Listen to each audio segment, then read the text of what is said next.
अस्सलामुअलैकुम, my name is Roshni Rauf and welcome to my channel.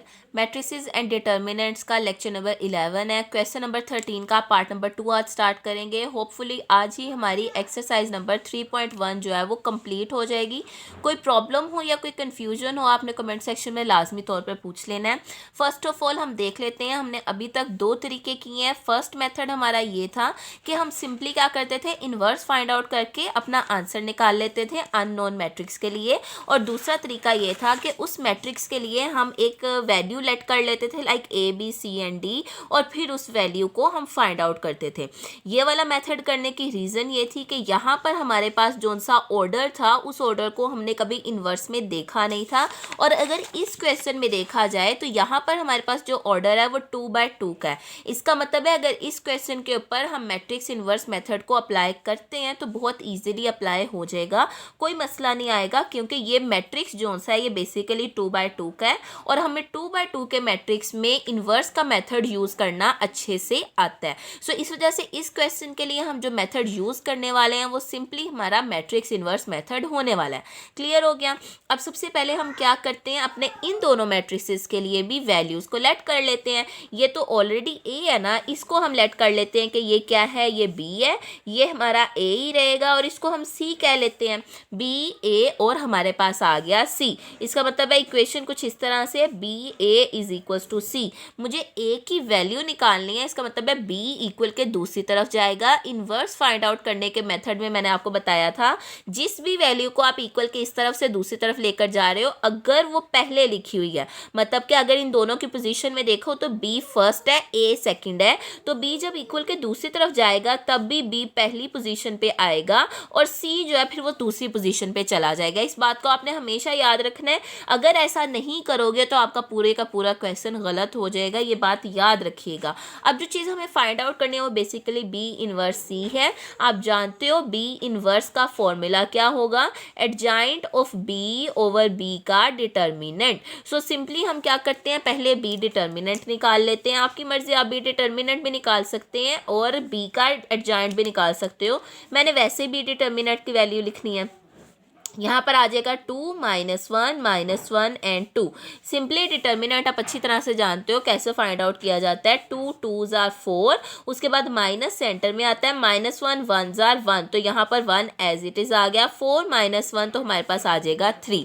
ठीक है, दूसरी जगह पे हमें जो चीज़ फाइंड आउट करनी है वो है adjoint of B. Adjoint of B का फॉर्मूला मैंने आपको अच्छे से समझाया था। आप क्या करते हो, सिंपली जो डायगोनल की वैल्यूज़ होती हैं उनकी जगह को रिप्लेस करते हो और जो आपके पास नॉन डायगोनल वैल्यूज होती हैं उनके साइंस को आप रिवर्स करते हो। अगर फॉर एग्जांपल इस मैट्रिक्स को देखा जाए, इसके डायगोनल में 2 2 है, जगह रिप्लेस करने से भी कोई फर्क नहीं पड़ने वाला। नॉन डायगोनल वैल्यूज -1 और -1 है, मतलब कि ये +1 होने वाली हैं। सो यहाँ पर आ जाएगा 2 1 1 एंड 2। क्लियर हो गया। अगर कोई प्रॉब्लम है अभी भी तो आप कमेंट सेक्शन में ज़रूर पूछिएगा। बी इनवर्स फाइंड आउट कर लेते हैं हम सिंपली, हमारे पास इनवर्स का फॉर्मूला तो अब आ चुका है। ठीक है, अब यहाँ पर हम क्या लिखते हैं, B inverse is equals to adjoint of B, मतलब के 2 1 1 2, तो मैं यहाँ पर लिखती हूँ 2 1 1 एंड 2। ठीक हो गया। ओवर में बी का डिटर्मिनेंट, मतलब कि ओवर में हमारे पास आ जाएगा 3। मैंने आपको समझाया था आप ओवर में इस तरह से 3 लिखो या फिर आप इसको लिख लो 1/3 एंड डिटर्मिनेंट की वैल्यू इसके साथ में लिख लो, कोई फ़र्क नहीं पड़ने वाला क्योंकि इन दोनों का सेम ही मतलब है। 3 अभी भी सबके साथ डिवाइड हो रहा है और अगर यहाँ पर 3 लिखा था तब भी ये 3 इन सबके साथ डिवाइड हो रहा था। क्लियर हो गया। अब सिंपली मुझे क्या करना है, अपना जो सब पहला काम था, मतलब कि जो वैल्यू हमें फाइंड आउट करनी थी वहां पर इसको पुट कर देना, मतलब कि ए बी इनवर्स सी। तो हमारे पास ए तो एज इट इज आएगा। ठीक है, बी इनवर्स की जगह मैं लिख लेती हूँ 1/3 2 1 1 2 और सी की जगह मैं सी का मैट्रिक्स लिख लेती हूँ, मतलब कि 0 -3 8 3 3 -7। कोई प्रॉब्लम हो या कोई कन्फ्यूजन आपने मुझसे लाजमी तौर पर पूछना है। अब सिंपल सी मल्टीप्लिकेशन है हमारी, मैंने आपको मल्टीप्लिकेशन बार बार समझाई है, दोबारा से समझ लीजिए। ठीक है, आपको सिंपली क्या करना होता है, आपको फर्स्ट रो उठानी है और उधर से फर्स्ट कॉलम उठा लेना है, जैसे कि मैं यहाँ पर करने वाली हूँ। ये मेरे पास फर्स्ट रो है, ठीक है, और ये मेरे पास क्या है, फर्स्ट कॉलम है। तो मैं क्या करूँगी, 2 ज़ीरोज़ आर करूँगी तो जाहिर सी बात है 0 आने वाला है, प्लस 1 3 आर करूँगी तो 3 आएगा। अब फर्स्ट रो सेकंड कॉलम कैसे करूँगी, 2 माइनस 3 आर -6 और उसके बाद 1 3 आर 3, ठीक हो गया। अब first row and last column मतलब कि ये वाला 2 8 जार करूँगी तो 16 आएगा और 1 माइनस 7 जार -7, क्लियर हो गया। अब सेकंड रो के साथ फर्स्ट कॉलम की मल्टीप्लिकेशन 1 0 जार 0 प्लस 2 3 जार 6। सेकंड रो सेकंड कॉलम क्या करेंगे, 1 माइनस 3 जार -3 प्लस 2 3 जार 6। फिर second row and third column मतलब कि 1 8 जार 8, 2 माइनस 7 जार -14। कोई प्रॉब्लम हो तो पूछ लीजिएगा। अब सिंपली मुझे क्या करना है, इनको सॉल्व करके इनका मैट्रिक्स का जो फाइनल फॉर्म है वो अपनी लिख लेनी है। कैसे लिखेंगे, यहाँ पर सबसे पहले 1/3 तो एज इट इज़ आ जाएगा ना, 1/3 मैंने ऐसे ही लिख लिया। अब क्या होगा, 0 + 3 करूँगी तो यहाँ पर 3 आ जाएगा, -6 + 3, ये क्या है -6 + 3 करूँगी तो -3 आएगा, ठीक है। सो मैं यहाँ पर -3 लिख लेती हूँ। 16 - 7 मतलब के 9, उसके बाद 0 + 6 मतलब के 6, -3 + 6 मतलब के 3 एंड 8 - 14 मतलब के -6। अब क्या होगा, ये 3 जो बाहर लिखा हुआ है वो अंदर हर एक वैल्यू के साथ मुझे डिवाइड करना है। किस तरह से डिवाइड करूँगी, 3/3 -3/3, उसके बाद 9 / 3, 6 / 3, 3 / 3 एंड -6 / 3, और ये हो गया मेरा मैट्रिक्स क्लोज। जब मैं 3 को 3 पर ही डिवाइड करूंगी तो मेरे पास आंसर आएगा 1। इसी तरह -3 को 3 पे डिवाइड करूंगी तो -1, 9 को 3 पे डिवाइड करूंगी तो 3, 6 को 3 पे डिवाइड करूंगी तो 2, 3 / 3 1, -6 / 3 -2। अब मेरे पास ये किस चीज़ का आंसर आ चुका है, ये मेरे पास ए का मैट्रिक्स है। सो मेरे पास जो ए की अननोन वैल्यू थी अब उसका आंसर आ चुका है। होपफुली ये क्वेश्चन आपको समझ में आ गया होगा। अब हमारे पास है 3.1 का last question, that is question number 14। So simply अपना क्वेश्चन नंबर 14 पहले यहाँ पर लिख लेते हैं। हमारे पास है शो दैट का मतलब होता है लेफ्ट हैंड साइड को आपको राइट हैंड साइड के इक्वल लेकर आना होता है। सो यहाँ पर है हमारे पास r cos 0 माइनस साइन, मैं क्वेश्चन की वैल्यूज पहले लिख लेती हूँ। अच्छा जी, क्वेश्चन नंबर 14 मैं यहाँ पर लिख चुकी हूँ। वैल्यू थोड़ी बड़ी थी इस वजह से मेरी सिर्फ लेफ्ट हैंड साइड यहाँ पर पूरी आई है, राइट हैंड साइड नीचे है। I3 का मतलब मैं आपको बता देती हूँ, I रिप्रेजेंट करता है, आप अच्छे से जानते हो, आइडेंटिटी मैट्रिक्स को। और आइडेंटिटी मैट्रिक्स के नीचे अगर 3 लिखा हुआ है ना तो इस 3 का मतलब है इसका ऑर्डर होगा 3/3। क्लियर हो गया। सो फिलहाल तो हमें सिर्फ लेफ्ट हैंड साइड के साथ काम करना है, इस वजह से राइट हैंड साइड को देख के आपको परेशान होने की कोई ज़रूरत ही नहीं है। सो मैं यहाँ पर लिख लेती हूँ अपनी लेफ्ट हैंड साइड। सिंपली यहाँ पर आप अपनी लेफ्ट हैंड साइड लिखोगे। एक बात हमेशा याद रखिएगा, मल्टीप्लिकेशन का जो तरीका मैंने आपको बताया था ना, आपने उसको हमेशा अपने माइंड में रखना है। अब मैंने आपको तरीका क्या बताया हुआ है, मैंने आपको सिंपली बताया है कि आपको फर्स्ट जो मैट्रिक्स है उसकी रो ले लेनी है, मतलब कि फर्स्ट रो फर्स्ट कॉलम, फिर सेकेंड रो के पर जाने से पहले आपको अगले मैट्रिक्स के सारे कॉलम्स को कंप्लीट करना होता है। ऐसा नहीं है कि आप फर्स्ट रो करो और उसके बाद आप बाकी सबको छोड़ के तो आगे चल पड़े। एक बात याद रखिएगा, अगर आपने मेरी वीडियो नहीं देखी जिसके अंदर मैंने ऑपरेशंस और मैट्रिसेस समझाया था, तो आपको कभी भी जो मल्टीप्लिकेशन है ना वो समझ में नहीं आएगी। इवन दो हर क्वेश्चन में मैं मल्टीप्लिकेशन काफ़ी डिटेल से समझाने की कोशिश करती हूँ, बट इसके बावजूद भी अगर आपको कोई मसला है तो आप मुझसे पूछ सकते हैं। अब मल्टीप्लिकेशन का यहाँ पर आपको तरीका बताने वाली हूँ, अच्छे से देखिएगा। आपके पास क्या होता है, फर्स्ट रो, ठीक है, और दूसरे मैट्रिक्स का फर्स्ट कॉलम, मतलब कि ये। उसके बाद फिर आप फर्स्ट रो लेते हैं और सेकंड कॉलम, फिर आप फर्स्ट रो लेते हो और थर्ड कॉलम। मल्टीप्लिकेशन स्टार्ट कर देते हैं। हमारे पास फर्स्ट वैल्यू को हम फर्स्ट के साथ मल्टीप्लाई करेंगे। आप अच्छी तरह से जानते हो दोनों तरफ कॉज ही है, आर इधर भी कॉज और यहाँ पर भी, ये देखें ये भी कॉज की वैल्यू है, ये भी कॉज की वैल्यू है, तो हमारे पास क्या बन जाएगा, स्क्वायर बन जाएगा। सो मैं यहाँ पर लिख लेती हूँ r cos स्क्वायर। उसके बाद नेक्स्ट वैल्यू देखें हमारे पास क्या है, 0 है, तो 0 0 0 होगा, प्लस 0 आ जाएगा, और इधर भी साइन है इधर भी साइन है, साइन स्क्वायर आ जाएगा, माइनस आर माइनस माइनस जो है वो प्लस हो जाएगा, तो आ जाएगा r साइन स्क्वायर। सो मैं यहाँ पर अपनी वैल्यूज़ लिख लेती हूँ, +0 और उसके बाद प्लस r साइन स्क्वायर। अब अगली वैल्यू देख लेते हैं। हमारे पास first row and first column हो गया।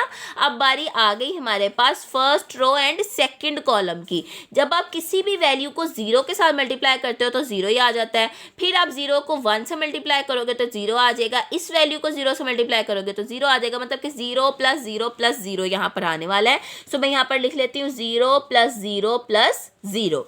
अब बारी आ गई हमारी first row and third column की। तो यहाँ पर आर है, यहाँ पर कॉज है और यहाँ पर साइन है, मतलब कि आर कोज एंड साइन तीनों वैल्यूज को मिलाकर लिख देना है। ज़रा छोटा छोटा लिखूंगी ताकि मेरे पास जगह जो है वो यहाँ पर बनी रहे। उसके बाद अगली वैल्यू हम देख लेते हैं क्या है। अगली वैल्यू हमारे पास है ज़ीरो। तो ज़ीरो को आप ज़ीरो से मल्टीप्लाई करोगे तो आपके पास प्लस ज़ीरो ही आने वाला है। सो यहाँ पर मैं ज़ीरो लिख लेती हूँ। उसके बाद अगली वैल्यू देखते हैं हमारे पास क्या है। माइनस साइन की वैल्यू यहाँ से और यहाँ से कोस की है, मतलब कि minus r cos and sine आ जाएगा। Minus r cos and sine. ठीक हो गया, मैंने थोड़ा छोटा छोटा करके लिखा है, होपफुली आप कंफ्यूज नहीं होंगे। अब मेरी फर्स्ट रो जो है ना वो यहाँ से हो चुकी है कंप्लीट। अब मुझे क्या करना है, इस फर्स्ट रो को कंप्लीटली भूल जाना है। अब मेरी बारी है सेकंड रो की। जीरो को आप किसी के साथ भी मल्टीप्लाई करो जीरो आने वाला है। आर को जीरो से मल्टीप्लाई करो जीरो आएगा। जीरो को किसी से भी मल्टीप्लाई करो जीरो आएगा, मतलब कि जीरो प्लस जीरो मेरे पास यहाँ पर आएगा। मैं लिख लेती हूँ जीरो प्लस जीरो। ठीक हो गया। First row and first column, second row and first column तो मेरा हो गया। अब second row and second column की बारी है। जीरो को किसी से भी मल्टीप्लाई करो जीरो। आर वन जार आर, जीरो जीरो जार जीरो, मतलब कि zero plus r plus zero. तो मैं यहाँ पर लिख लेती हूँ zero plus r plus zero. Clear हो गया। अगला काम रह गया second row and third column. Zero को किसी से भी मल्टीप्लाई करो जीरो आएगा। आर जीरो जार जीरो, जीरो जीरो जार जीरो, मतलब कि जीरो प्लस जीरो। तीन दफ़ा जीरो प्लस जीरो। अब रह गई हमारी last row and first column. R sine cos as it is आ जाएगा। जीरो को जीरो से करेंगे तो जीरो, इधर आएगा minus r cos and sine. So मैं यहाँ पर लिख लेती हूँ अपनी values. R cos and sine plus zero minus r cos and sine की वैल्यूज। ठीक हो गया। उसके बाद आगे बारी हमारी last row and second column की। तो ये आएगा जीरो, इसका भी जीरो हो जाएगा, इसका भी जीरो, मतलब कि तीन दफ़ा मुझे लिखना है जीरो प्लस जीरो। अब बारी आ गई last row and third column, मतलब कि आर साइन स्क्वायर, उसके बाद जीरो जीरो जार zero, r cos square. So मैं यहाँ पर सिंपली लिख लेती हूँ r sine square plus zero plus r cos square की वैल्यूज़। इसी के साथ मेरे मैट्रिक्स की मल्टीप्लिकेशन कंप्लीट हो गई है। होपफुली आपको अच्छे से समझ आ गई होगी। अब अगला काम मुझे जो करना है वो सिंपली इन सबको सॉल्व करके लिख देना है, मतलब कि ज़ीरो को तो किसी में भी ऐड करो वो वैल्यू एज इट इज़ वापस आ जाती है। सो यहाँ पर मेरे पास आ जाएगा आर कॉमन में। ठीक है, इन दोनों के पास आर था तो मैंने आर कॉमन में लिख लिया और अंदर रह गया cos square plus sine square. ठीक हो गया। जीरो को कितनी दफ़ा भी प्लस करो आंसर तो जीरो ही आने वाला है। यहाँ से इस वैल्यू ये जीरो तो एज इट इज़ चली जाएगी। ये माइनस की वैल्यू है और प्लस की वैल्यू है, ये माइनस की वैल्यू। आप जानते हो ये दोनों क्या होंगी, ये दोनों आपस में कैंसिल हो जाएंगी। तो इधर आ जाएगा जीरो। जीरो को कितनी दफ़ा भी प्लस करो जीरो आएगा। Zero plus r plus zero, यहाँ पर आंसर आ जाएगा आर। ठीक हो गया। उसके बाद इन सबको प्लस किया तो ज़ीरो आ गया। इन दोनों को आपस में कैंसिल कर देंगे तो आंसर ज़ीरो आ जाएगा। ज़ीरो को जितनी दफ़ा मर्जी प्लस करें ज़ीरो आने वाला है। और इन दोनों में से आर को जब आप कॉमन ले लोगे तो आपके पास अंदर बचेगा साइन की वैल्यू और कोस की वैल्यू। होपफुली यहाँ तक आपको क्लियर है। कोई प्रॉब्लम हो आपने ज़रूर पूछना है कमेंट सेक्शन में। आगे हम क्या करने वाले हैं, हम अच्छे से जानते हैं जब हम दो वैल्यूज़ मतलब कि कोस स्क्वायर की वैल्यू और साइन स्क्वायर की वैल्यू को प्लस कर रहे होते हैं तो फॉर्मूले के अकॉर्डिंगली आंसर 1 आता है। मेरे पास यहाँ पर जगह नहीं है इसलिए मैं फॉर्मूला यहाँ पर नहीं लिख रही, मैं यहाँ सेंटर में लिख रही हूँ। आप लोगों के पास अगर जगह हो तो आपने क्या करना है, साइड पर लिखना है। इस स्टेप के आप साइड पर लिखोगे। मैं दोबारा से रिपीट कर रही हूँ, इस तरह से सेंटर में लिखने की रीज़न ये है कि मैं आपको दिखाने के लिए काफ़ी खुला काम करती हूँ, इस वजह से मेरे पास जगह नहीं बची। ठीक है, अब इसकी जगह पर भी और इसकी जगह पर भी मैं क्या लिखने वाली हूँ, 1 लिखने वाली हूँ। तो r into 1, 0 and 0 as it is, फिर 0 r 0, 0 0 r इंटू 1। ठीक हो गया। क्लियर है ना यहाँ तक? अगर कोई प्रॉब्लम है तो आपने मुझसे लाजमी तौर पर पूछना है।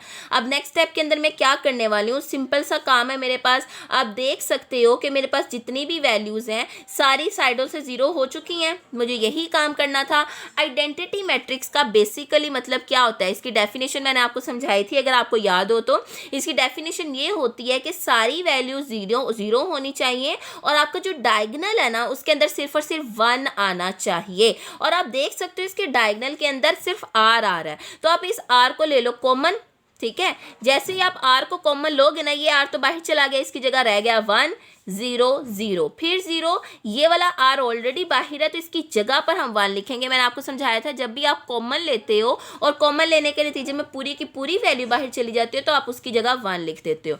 यहाँ पर 0 आ जाएगा, 0 आ जाएगा, 0 आ जाएगा, ये आर बाहर है, इसकी जगह पर आप 1 लिख दोगे। अगर आपको ये कन्फ्यूजन हो रही है कि आर तो बस इधर कॉमन था, यहाँ पर तो जीरोज थे, जीरोज में तो कॉमन था ही नहीं, तो सिंपल सी बात है ना, आप किसी भी चीज़ को जब ज़ीरो से डिवाइड करते हो ना तो वो ज़ीरो ही हो जाती है। फॉर एग्जाम्पल मैं दोबारा से आपको समझाती हूँ। यहाँ से जब हम आर कॉमन लेते हैं ना तो इसका सिंपल सा मतलब होता है कि हम 1 से उस चीज़ को डिवाइड कर रहे हैं, मतलब कि जिसमें से हमने कोई वैल्यू कॉमन निकाली है ना हम डिवीजन के थ्रू निकालते हैं। फॉर एग्जाम्पल मैं आपको समझाती हूँ, अगर कहीं पर लिखा हो ना 6 + 4, ठीक है, आप इन दोनों में से जब 2 को कॉमन लेते हो तो इधर 3 + 2 कैसे लिखते हो, आप करते हो 6 ÷ 2। आप यहाँ पर डिवाइड करके उस वैल्यू को लेकर जा रहे होते हो। ठीक है, जब आप 6 को 2 पे डिवाइड करते हो ना तो वो 3 आ जाता है।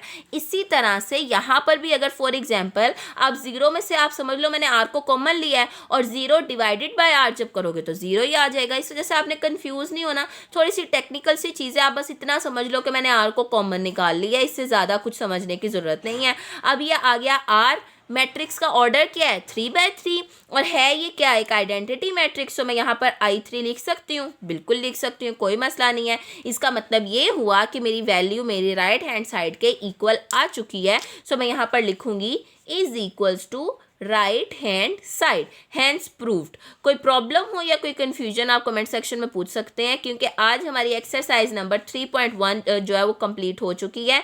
अगर कोई मसला रह गया तो एक्सरसाइज नंबर 3.2 समझने में भी प्रॉब्लम हो सकती है। दैट्स वाई ज़रूर पूछिएगा ताकि मैं आपकी कन्फ्यूजन क्लियर कर सकूँ। Thank you so much for watching this video. अल्लाह हाफिज़।